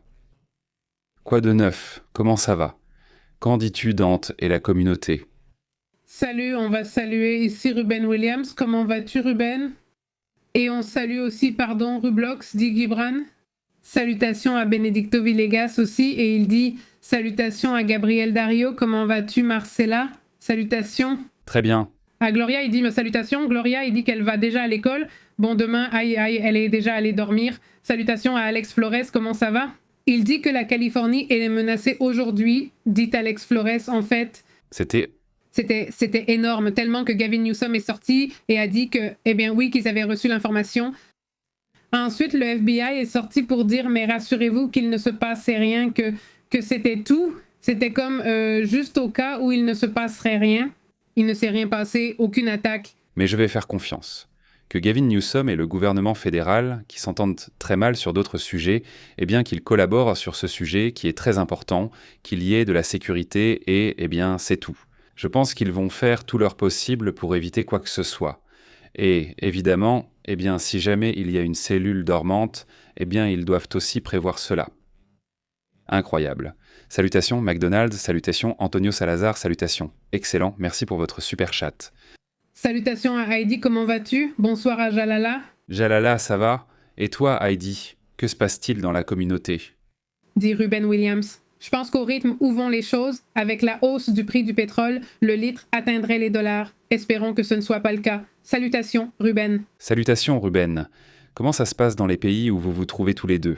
Avez-vous remarqué une variation des prix? Je sais que ceux de Californie ont déjà confirmé, mais je pense qu'à New York, ils ont aussi commenté. La Floride, par exemple, l'Illinois, qui d'autre? L'Utah, qui d'autre est là-bas? L'État de Washington aussi. Expliquez-nous, s'il vous plaît, comment avez-vous constaté les prix? Y a-t-il vraiment une variation? Et donc, on va lire ça tout de suite, d'accord? Au fait, nous sommes sur Telegram, n'oubliez pas, nous sommes sur Telegram. Vous y recevrez les notifications quand nous sommes en direct. Vous recevrez la notification là-bas pour ne rien manquer. Il n'y a pas de mise à jour, vous voyez, dernièrement, nous n'en avons pas eu. Depuis, eh bien, la semaine dernière ou cette semaine, non. Vers 5 heures du matin commence la première mise à jour. Je tente d'éviter les mises à jour trop longues. Aujourd'hui, il y en a eu de 40 minutes, parfois plus. J'essaie de les résumer en 20 minutes, mais en direct. Parfois, si je vois qu'il y a beaucoup de commentaires, ou si on s'étend un peu à 30-40 minutes, eh bien oui, on passe aux commentaires. Un petit moment. Sinon, eh bien, je coupe, je salue et tout, mais je coupe et on passe à la suivante. Non, parce qu'il y a aussi beaucoup d'informations, non? Donc, on essaye de tout vous mettre à jour. Un grand merci à Ada. Ada a aussi fait des salutations à Ada parce qu'elle nous envoie toujours des choses très intéressantes par Twitter et à la communauté qui nous écrit sur Twitter, sur Facebook, tout ça. C'est vraiment très apprécié. Celui-ci a vraiment une opportunité et, eh bien, si vous voulez nous suivre sur Twitter, je vous en remercie énormément et aussi sur Facebook. Si vous allez sur Facebook, je crois qu'il y a une option là-bas, où vous pouvez nous mettre des petites étoiles, genre « Ah oui, la chaîne nous plaît, donc j'espère que vous nous laisserez un bon avis. » N'est-ce pas? Ce serait bien, non? Et bon, quoi d'autre, qu'est-ce qu'on peut faire de plus? On va aussi saluer comment vas-tu Florencia, quoi de neuf? Salut à Wendy, comment vas-tu? Wendy est en train de me critiquer, elle dit. Ici dans l'Utah, c'est presque à 4 $. Ah, ça va bientôt augmenter? Le gallon est cher ici, parce qu'il était à moins de 3 $. Donc oui, eh bien, oui, tout d'un coup, simplement. Imagine, ici ça augmente de 2-3 pesos, et les gens se fâchent beaucoup. Imagine si ça augmentait de 20 pesos. Eh bien, oui. C'est incroyable, la tomate est super chère en ce moment. 60 pesos, je viens d'aller en acheter. Et vraiment, je me dis, comment est-ce possible que ce soit si cher? Et le citron, il y a quelques années, ça doit faire quoi, 10 ans? Eh bien, il est monté à 100 pesos. Il est monté à 100 pesos, la blague, c'était qu'au barbecue, tout le monde voulait acheter la viande, alors qu'en général, c'est l'inverse. Et il laissait les citrons à l'idiote qui partait, il laissait les citrons parce que c'est tellement cher. Citron. Je prends les citrons. Ah, moi je prends les citrons, d'accord. Mais en fait, ça revenait super cher. Ça coûtait vraiment cher et le pire, c'est qu'on en utilise énormément ici, n'est-ce pas? Je veux dire, il n'y a pas de plat auquel on n'ajoute pas de citron. Et hier, je lui ai dit, l'autre jour, j'ai dû manger très léger, parce que j'allais bouger partout et tout ça, et là, j'ai voulu manger plus lourd. Je me suis dit, non, peut-être que je vais dîner un peu plus et manger très léger, non? Donc j'ai mangé léger, mais le dîner, le dîner c'était beaucoup. Et je me suis dit non, je ne vais pas réussir à manger tout ça. Et je me souviens qu'il restait 2 tomates, pratiquement les 2 tomates, alors que normalement je les mange. Coupées avec un peu de sel, juste un peu, quand on ne veut pas faire de salade. Rien de plus, juste des tomates, quelque chose de rapide. J'étais rassasié et j'ai dit non, je ne vais pas manger ces tomates. J'en ai croqué une et j'ai appelé Yoko ainsi que cette... Comment elle s'appelle déjà? Yoko? Et à Lennon, je leur disais, ils étaient ravis, ils adorent la tomate. Je leur donne toujours le dernier morceau, ils savent que je vais leur en donner. Non, cette fois, ils se sont régalés car c'était presque une tomate entière, voire une tomate et demie pour eux deux. Ils me demandent pourquoi je ne sais pas combien de tomates. Je réponds que non, je ne savais pas, je n'en avais pas et je n'allais pas leur demander de me les rendre, c'est trop tard, tant pis. Si je ne les mettais pas en boîte, je les mangeais le lendemain. Oui, c'est comme ça que ça s'est passé. J'y ai pensé, tu as dit que tu allais le garder, je vais te demander. Il dit, ils vivent un moment où ils peuvent créer l'avenir. Salutations. Janana, salutations. Très bien, il dit. Oui, mon Argentine, le carburant, 30 centimes du super au premium, il dit. Vraiment pas cher. Bénédicte Aurelio, comment vas-tu? Il dit. Ici aussi les prix sont très chers, tout, dit Aurelio. À combien est le gallon à peu près ou comment ça se passe? Il dit, vous verrez, citron, 60 tomates rouges. Il dit, Toutes. C'est-à-dire, tu achètes 2 choses et ça fait déjà plus de 200 pesos pour 2 choses. Salut. Oui. Bon, oui, les avocats, comment ça va, la vis? Alors, comment ça va? 60. Aussi 60, oui. Bon. Là, tu as tout vu, 60. Tout est déjà à 60 ou plus. Il dit, par exemple, Pépé, toi le maître et moi l'élève, dans quoi me conseillerais-tu d'être observateur pour comprendre les effets de la hausse du pétrole? Je t'écoute attentivement, c'est très simple, le quotidien, non?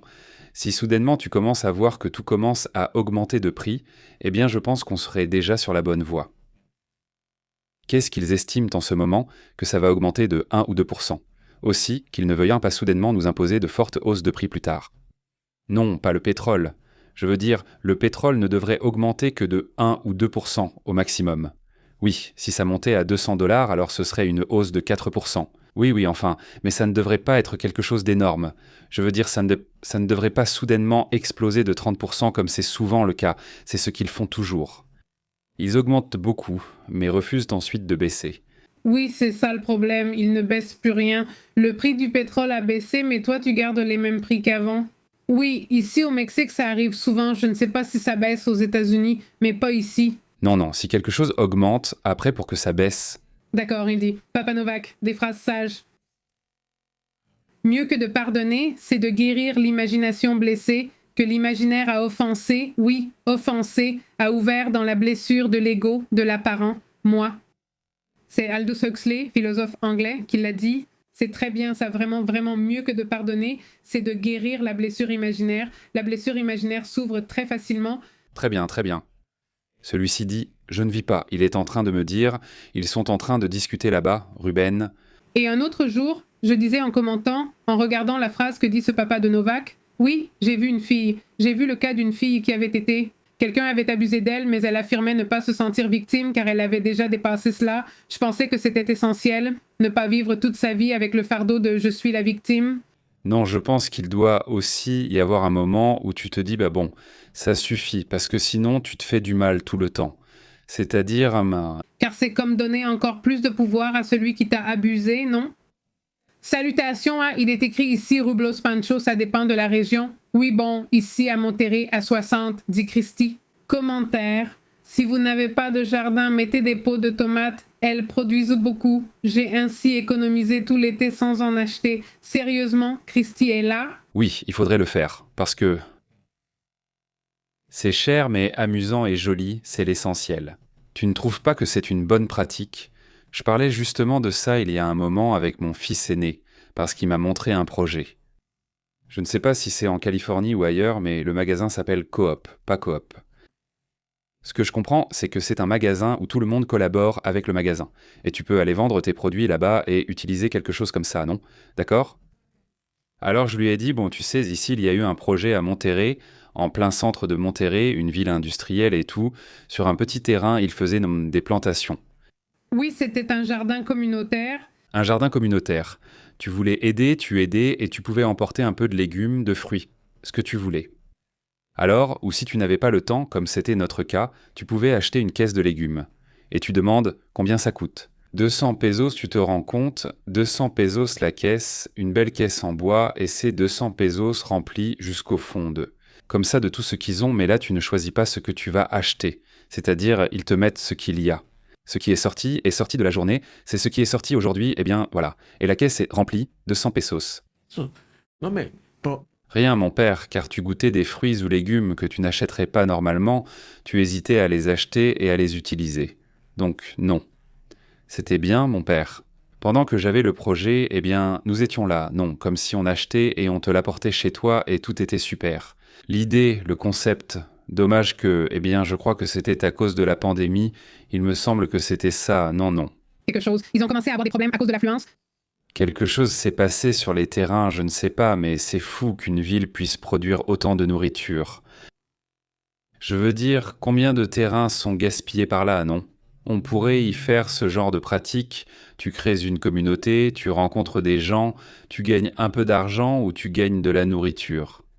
Et je trouve que, je veux dire, c'est amusant, je ne sais pas, je trouve ça cool, ou je veux dire, de toute façon, tu vas acheter d'autres choses que tu ne trouves pas là, mais au moins, tu vois, eh bien, tu te connectes, n'est-ce pas? Je veux dire, ce n'est pas parce que tu ne vis pas dans une zone semi-rurale que tu ne peux pas semer, tu peux quand même semer. Oui, bien sûr, elle dit. Ici, j'empêche qu'on mette ma petite maman à la rue du cimetière communal. Qu'est-ce qui s'est passé, Anna? Salut, Anna. Il dit, santé, César, il dit. Un citron ici coûte 25 centimes de dollars et un avocat 45 centimes. Où es-tu, César? Où est César? Salutations, César. Tapatia, pardon, nous dînons et il ne mange pas, salutations. Salutations, Tapatia. Bon appétit, bon, tu as déjà dîné, mais quand même, bon appétit. J'espère que c'était bon, que le dîner était délicieux. Grosse salutations. Dit ici Ruben. Les estimations disent que la guerre pourrait continuer encore 15 jours, hein? Plus vive, que la variation serait de 3,1% de plus. Plus vive, plus. Salutations, Ruben, dit-il. Il dit « J'ai seulement planté 2 plants de grosses brun tomates et de tomates cerises, dit-il. Avec celle-là, j'en ai eu beaucoup, j'ai même dû en garder sous vide. Et tu en as fait en poudre, c'est-à-dire, tu as aussi fait de la tomate en poudre, c'est fou. On me dit, pour la tomate ou l'avocat, je ne sais plus, que certains les frappent pour augmenter leur production. Si quelqu'un sait, d'autres le savent aussi. Tu as déjà entendu ça? Pour les tomates, il paraît qu'on coupe les feuilles pour favoriser leur croissance, non? C'est pour que l'eau aille ailleurs? Je crois que oui, exactement. Il dit Aurelio Garcia, 3,69, gallon régulier, salutations, ok. 3,69. Presque 4 déjà, ça s'approche déjà de 4, il dit. Cybernator. Le plus, il dit, si plus de personnes avaient leur propre voiture, il y aurait moins de contagion de maladies. Sur la route de l'État d'Hidalgo, de Durango, en mars 1069, une fille avec la Scandinata aurait contaminé des gens dans le bus, dit-il. Cybernator, santé, comment vas-tu? Salutations, dit-il. Je pense que la route verte était meilleure et aurait plus avancé, dit-il. Alberto, comment vas-tu? Salutations, merci pour ton commentaire. Salutations, dit-il. Pixel, dit-il. Ici, nous sommes à 2,5 litres d'essence au litre. Salutations. Comment vas-tu, Pixel? Dit Pépé. Le litre d'essence? À Guadalajara, la verte est à 23,99, dit-il. Salutations, Tapatia. Salutations, Tapatia. C'est pareil ici, non? À peu près la même chose, un peu plus. Salutations, non. Presque à 25, oui, mais merci, Tapatia. Salutations. Il dit. Ici, en Patagonie, le kilo de pommes de terre coûte 1 dollar et le kilo de tomates 3 dollars, il dit. Ruben, super, Ruben, salutations. Quoi de neuf? Très bien. Quoi d'autre? Qui d'autre est cela? Salutations à Marcella, dit-il, au Costa Rica, tonton avec sifflet. L'avocat est à... Ah, Marcella, pardon, Marcella, l'avocat est à 2 dollars. 3 pour 2. Donc c'est 20 pesos pour 1 kilo. C'est bien, c'est très bien. 3 plus ou moins. C'est 1 kilo de plus que 2, plus de 20. Plus de 20, 10 pesos, 10, 17, 18 pesos. Ça fait 2 $. Ah, 2 dollars. Ça ferait environ 35 à 38 pesos. Dit Chris. Oui, oui, les tomates, tu dois secouer la plante et libérer une odeur. Ce sont des hormones pour la plante, et il en sort plus. C'est fou. Oui, mais une fois on en a mis comme ça, Il me pénètre, il me fait mouiller. nous avons mis des tomates, mais sans rien faire, de petites tomates poussaient ainsi. Je pense que les petites tomates contenaient beaucoup d'eau. On m'a aussi dit qu'elles en ont besoin au jardin. Et ma mère avait une plante. Et ce qu'elle dit... Ah, ici, celui-là, voilà. Il faut ceinturer les arbres fruitiers pour qu'ils donnent des fruits, c'est-à-dire dans certaines algues. C'est-à-dire comme avec des ficelles. Oui, maintenant je t'écoute. Salutations Francisco. Je vous montre la photo de mes plantes de l'an dernier. Eh bien, et sa mère va très bien, il dit. Anna, et toi, comment tu vas? Il dit. Oui. Je louais un emplacement au cimetière, mais ce n'est plus possible. Après 5 ans de location, je dois maintenant payer un transfert avec ma sœur et mon frère, ce qui coûte cher. C'est incroyable, Anna. Je n'avais jamais entendu parler d'un loyer au cimetière. Quoi? Fou, Anna, salutations. Quel incroyable Mister X. Bonsoir, comment vas-tu? Salutations, comment ça se passe là-bas, Mister X? Pardon, vous ne m'avez pas sollicité, mais je mange un épi de maïs avec citron et tagine. Bon appétit. Bon appétit, c'est délicieux. Salutations aussi à Maria Elena. Jusqu'à Puebla, elle dit. Moi, je plante mon cylindre et des piments. J'essaierai de planter des légumes. Il y a des années, j'avais des tomates et des tomates. Je vais en replanter. Ah, c'est excellent. Dit ici Monsieur X. Le problème du pétrole, c'est que toute la chaîne d'approvisionnement, la logistique et la distribution en dépendent entièrement. Chaque hausse bouleverse le marché actuel et les contrats à terme. Ça est la question des aliments. Pourquoi? À cause des engrais? Oui, Et aussi à cause du transport. exactement. En gros, la tendance générale est d'environ 1 ou 2% d'inflation, plus ou moins. S'ils atteignent les 100 dollars, c'est ce qu'ils estiment. Mais, eh bien, il faut que ce soit 100 dollars et que ça tienne, pas juste 100 dollars un jour. Et puis ça redescend, c'est ça, il faut attendre de voir ce qui va se passer. Comme il y a beaucoup de pétrole et d'offres, avec les réserves en cours d'extraction. Donc tout ça, en théorie, devrait éviter qu'il y ait un problème, non? Mais, eh bien, je ne sais pas jusqu'où ils veulent continuer à faire monter tout ça, non. Il dit « Santé, monsieur X », il dit « Santé, monsieur Pioneer 400 »,« Santé, santé, bébé », il dit « Avant, acheter en ligne inquiétait, maintenant on y cherche des offres et on trouve parfois de meilleurs prix. » Oui, tu as raison. Nous, eh bien, dans notre cas, nous achetons en ligne depuis environ 20 ans. Non, je veux dire... Mais oui, on faisait très attention, évidemment, à l'endroit où on achetait et avec le temps, eh bien, tu te rends compte quels sont les sites les plus sûrs. Et en plus, il y avait toujours ça, je ne sais pas si tout le monde l'utilise. Mais cette carte de crédit digitale où tu mets ton propre argent dessus, tu vois, tu dis, tu sais quoi? Je vais acheter quelque chose pour 1000 pesos ou 100 dollars. Tu mets 100 dollars à dépenser et tu les utilises. Si on te pirate, ils ne peuvent prendre que ce montant, pas plus. C'est vraiment génial. On continue d'utiliser ça, les cartes, car c'est plus facile à contrôler. Si on te pirate, seule une partie est touchée, pas tout. Eh bien, tes économies ou ton compte ou quoi que ce soit... Non, oui, donc, c'est important, il dit. Il dit « Dans la communauté, j'ai mis les photos. Il y a 2 plants de grosses tomates et 2 de tomates cerises. On voit là 2 petites plantes qui sont du basilic pour prévenir les parasites. Oui. Maintenant, en plus, je vais aller voir. Oui. Oui, ici, cyber. Cette histoire d'obliger à partager la voiture de force, une loi stupide que la ville de Mexico a proposée en 2020, Claude Seymour. Heureusement, cela n'a pas été adopté uniquement à cause de la pandémie. Une loi sur le partage de voitures que j'ignorais est restée. Je ne savais pas. Non, nous ne la connaissions pas. Salutations à Roblox, dit-elle. J'ai des pommiers et pruniers, mais je ne les arrose pas, je fais juste acte de présence.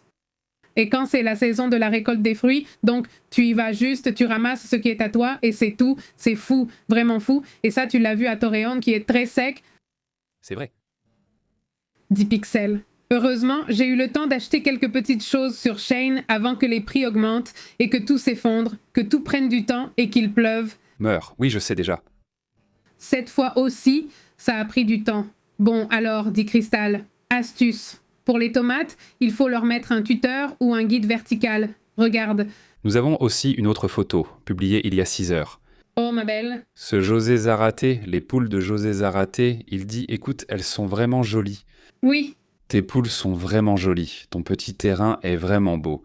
Tout bien découpé et tout ça, franchement, c'est super, c'est super. Elles ont l'air, comment on dit, éduquées Oui, dans leur assiette et tout. dans leur petite assiette et tout ça, je ne sais pas, toutes bien propres et tout. Non, non, non. Non, très joli, très joli. Très belle, très belle. Il y en a plus, il y en a plus. Vas-y, regarde là-bas. Ah, regarde quelle belle photo. Attends, laisse-moi voir si je peux l'agrandir un peu plus. Et qu'on voit bien, elles sont là. Regardez les petites poules. Et ça, c'est un coq. Toi, oui, c'est un coq. Lequel, celui-là? Le blanc. Non, je ne vois pas sa crête. Tu ne vois pas sa crête? Eh bien, la crête, non. Ce qu'ils ont sous le bec, non, on ne la voit pas. Elles y sont, mais très jolies. Quelle belle photo, et santé, José, mon homonyme. Et où, voyons, non, celles-ci ne sont pas, ce n'est pas là, c'est en haut, peut-être un peu plus récente, ça doit être là, je pense. La voilà, regarde, la voilà. Oh, Regarde, juste ça, Chris, non, eh bien c'est génial. je l'ai déjà vue là. Où est-ce que c'est? Celle de derrière? Non, celle à côté, pas celle du bas. La petite, oui, c'était la vache, regarde, elle est là, et celle-ci, enfin, mais où non? Celles qui sont d'ici? Où est suspendue la tomate, C'est-à-dire, il est suspendu avec quelques fils en haut du petit toit. Comme ce petit toit, comment on l'appelle? Comme une grille, comme une grille. Regarde, Là, oui. là tu as accroché la plante, elle est pleine de tomates, tu vois, il y en a beaucoup. Tout ça, c'est une tomate. Non. Je les ai vus, mais pas remarqués car ils sont verts. Oui, ils sont verts, ici il y en a aussi un rouge. Regarde en bas, tu ne vois pas? Je crois qu'il y en a encore un ici. C'est génial, super, c'est génial que tu l'aies partagé, la plante c'est vraiment grande, super, oui, bien. Dit Alberto Guerra. Je vous raconte mon histoire triste. Je suis un vétéran de guerre, oui, de l'armée des États-Unis, d'accord, et maintenant je suis expulsé avec cette administration. Quelle injustice, Alberto, vraiment, c'est terrible. Oui, j'espère que tu pourras revenir avec le changement quand il y aura un changement d'administration. Franchement, c'est vraiment injuste. Eh bien oui, Oui, bien sûr, tu peux nous contacter et je pourrais t'interviewer. Ce serait un plaisir de connaître ton histoire. Nous en avons déjà rencontré plusieurs, le jour où ils évoquaient la route verte. Je me souviens qu'un routier de l'époque nous avait raconté une histoire similaire avant Trump. Ce problème a déjà concerné d'autres gouvernements et administrations. Et ça m'a inspiré à écrire sur le sujet. Pas à écrire une histoire de mystère, mais qui avait un rapport avec un cas comme ça, n'est-ce pas? C'est-à-dire, ça m'a inspiré à discuter. Salutations, Gabriel, comment vas-tu? Alberto, Francisco, Ars et Roublos, un grand salut à tous. Cardan, comment vas-tu? Salutations jusque-là, bon, je ne sais pas si tu es en Floride ou que tu sois, mais salutations. Cardan pour toi, pour ta famille, Oscar aussi, un grand salut. Salutations, Adriane, très bonne soirée. Et, eh bien, moi aussi et toute la communauté. Non, imagine, Adriane, toi qui dis en ce moment que tu es pour ça Team Trump, non, enfin, imagine, Adriane. Enfin, toi, tu y vas. On te promet que tu défends ce pays. Et donc, on va te donner des papiers, tu défends ce pays, tu risques ta vie et ensuite on te trahit. Et très bien, c'est un sujet, ce n'est pas seulement injuste, c'est inhumain, ce n'est pas un type inhumain. C'est ça le sujet avec Trump, pas juste un sujet. Et en plus, tout ce qu'on sait de ce qu'il a fait avec des mineurs, non. Je pense que c'est un personnage indéfendable, sincèrement. Peu importe comment tu le regardes, mais bon, je t'envoie d'un salut. Adrien Cardan, de grosses accolades aussi, énorme salut. Cardan, excellent. salut, salut, yo-yo, qui dit poule de race. Oui, ce sont des poules de race. Salutations élégantes. Maxi Ponce, qu'est-ce que Maxi Poncelas? Oui, il dit, mais pour rejoindre l'armée des États-Unis, tu n'as pas besoin d'être américain, n'est-ce pas? Soudain, ils offrent des opportunités en disant « Tu remplis toutes les exigences, tu aimes travailler ici, tu es une bonne personne, etc. » Voilà, tu veux être soldat? Non. Eh bien, c'est courant. On va te donner des papiers, donc voilà, celui-ci part à la guerre, celui-ci, eh bien, beaucoup d'entre eux sont devenus des héros de guerre. À Chihuahua, par exemple, il y a un groupe d'anciens soldats des États-Unis, des héros de guerre des États-Unis. L'époque du Vietnam? Nous parlons de héros de guerre, mais de vrais héros de guerre. Je veux dire, ce sont des gens qui se sont battus et qui ont protégé les intérêts des États-Unis. Et ils ont gagné. Tu sors dehors, non, tu dis bon, eh bien oui, c'est un sujet que, dit Christina. Un commentaire dit, Pépé, il dit avec un... Qu'est-ce qu'il dit? Mais quête avec une ficelle, il dit, ou n'importe quelle corde naturelle, dit Aliaza. Tu fais un nœud au début de la tige, tu l'enroules autour de la branche et jusqu'en haut, au petit toit, tu l'attaches. Il y avait plusieurs ficelles. Ah, super. Salutations à Antonio Vasquez qui vient de Guadalajara. On ne voit pas les ficelles, mais oui, j'imagine que c'est maintenu par là. Ma mère en avait un, mais je n'ai jamais vu qu'on en mettait. Tu te souviens quand elle habitait ailleurs? Ah, c'est vrai, et il était comme ça, comme un petit arbre, et il lui a aussi donné beaucoup de tomates, vraiment beaucoup de tomates. Elle n'aurait pas mis genre comme une? Eh bien oui, elle a mis un bâton, mais on ne le voyait plus, parce qu'il était vraiment, vraiment touffu. Le petit arbre se salue, dit Cardan. Il t'embauche, t'envoie à la guerre, et si tu survis, il refuse la résidence. Non, bon. Il y a peu de temps, on leur fixait une audience quand toute Christina OEM était là, n'est-ce pas? Et il lui demandait, « Vous comptez poursuivre les anciens combattants, dénoncer ceux de la sécurité? » Non, nous n'avons dénoncé personne. Pour celles qui sortent la tablette avec un monsieur coréen, enfin d'origine coréenne, parce que lui, qu'il est arrivé aux États-Unis quand il était enfant, il était vétéran, il était allé au Vietnam, il était allé à je ne sais plus quel autre conflit, et ils l'ont renvoyé. Pourquoi? Je veux dire, il n'avait absolument rien fait. Oui, normalement, ce sont des résidents, comme le dit Anna Maria. Normalement, ce sont des résidents. Sauf si, à cause de la guerre, ils ouvrent soudain des opportunités spéciales pour les migrants déjà en procédure. Normalement, c'est ainsi. Oui. Salutations à Rouleau, il dit. J'ignorais qu'on cultivait des pommes là-bas, je savais seulement pour les haricots. Nous ne sommes pas loin. Salutations à Cybernet, salutations. Salutations, très bonne journée, salutations. Il faut aussi avoir le lycée. Il faut aussi avoir le lycée. Oui, salutations à Saoul Albert, il dit, comme les sacrifices aztèques. Regardez les images de Quetzal. Salutations. Salutations, très bonne salutation. Cardan, JMS, Anna, Adrian, Cardan, Ophé, Mendez, Favis. Bon, eh bien, allons-y. Allons-y les gars, souvenez-vous qu'on est sur WhatsApp, Telegram, Facebook, Instagram et X. Walter 2296, comment vas-tu? Rubro, Benedicto, toute la communauté, merci beaucoup Georges, comment vas-tu? Il dit, je vis dans le Massachusetts et franchement, avec le Dakar, je n'irai jamais me battre pour servir de chair à canon, dit Georges. Salut Georges, grosse accolade à la communauté, prenez soin de vous, à bientôt, souvenez-vous qu'on est là. Sur Telegram, merci beaucoup, nous interrompons votre programme habituel.